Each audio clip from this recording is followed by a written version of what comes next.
Hello everyone. Um, this is the kind of work that we at Green Saviors do. I'm standing in the middle of a forest which is about a year old, slightly over a year old, about 14 months.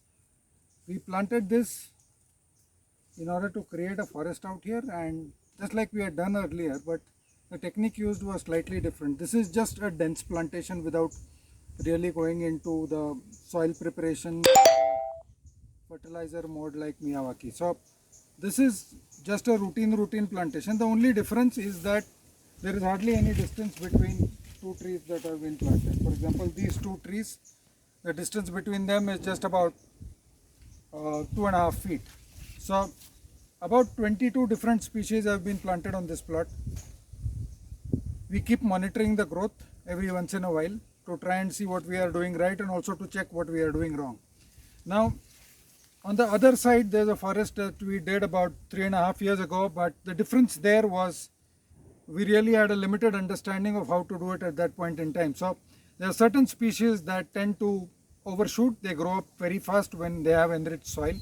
So in that plot, we have certain species that have gone up to 25-30 feet, and they sort of, covered or formed an umbrella which slowed down the growth of the other species that were underneath. But in this, most of the trees grow at the same pace.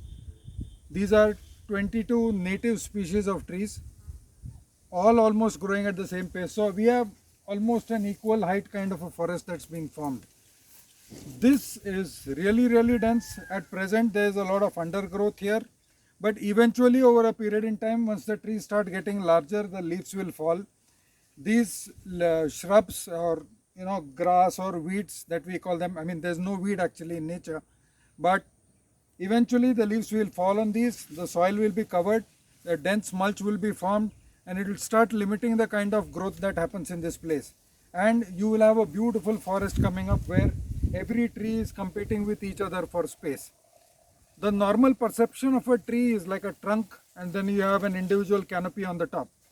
But what we have observed, and as we can observe in any forest, is that initially all the trees grow well together and they form a collective canopy where every tree is given its own space. The beauty of planting in this kind of a space or in this kind of a manner is that the growth is really healthy. Most of the times what happens is trees tend to support other species that are around them. So if one of the species is infected with something, you always have another species that is compensating for that. Whether it is something that is secreted by the tree in the air to prevent that kind of an infection, or it is something that is passed through the underground channels about which most of us really don't know anything. Nobody knows, but trees definitely like to live as a community. It is only our definitions in terms of productivity that makes us grow trees far away from each other.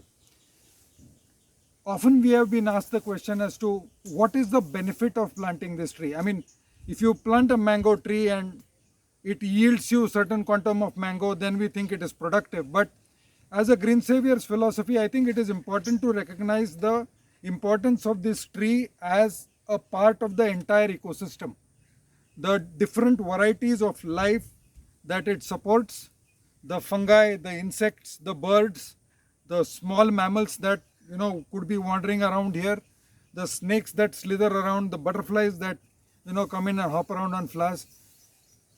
This ecosystem supports diverse life forms, and I think that is the beauty of it.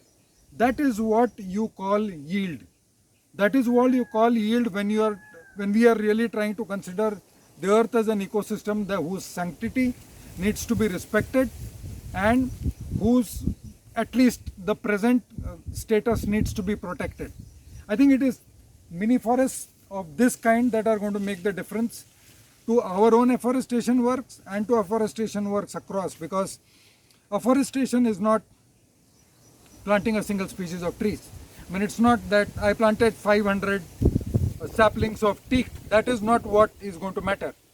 If you can intersperse these saplings of teak with a lot of other species and really look at it as an ecosystem rather than a tree that is going to produce us timber in 15 years time, I think that is when we will really get to the essence of conservation. When we started off in 2016, we didn't know this, that we would get this far. We didn't know what we were going to do. We hardly knew where we were going to go. But about 4.5 years down the line, we can definitely tell you that we are on the right track. We sort of understand now, we understand it better. Whatever we are doing, we understand it better. We have definite plans of taking up stuff to restore the Western Ghats. We understand that the sanctity of these places needs to be maintained. We understand that more and more people need to be involved. We understand that these are the kind of spaces where if you let other animals survive, then they don't overlap with our life in the cities, and that is where the spread of the pandemics would be reduced. We understand that Mother Nature as a whole and creations of this kind need to be respected. About 30,000 trees down the line, the Green Saviors is in a position where we can say that we are all set to take up larger conservation efforts of this kind with a greater and ever enhancing understanding of all the species of the native Ghats, of the Western Ghats, provided we get an opportunity, provided we get spaces.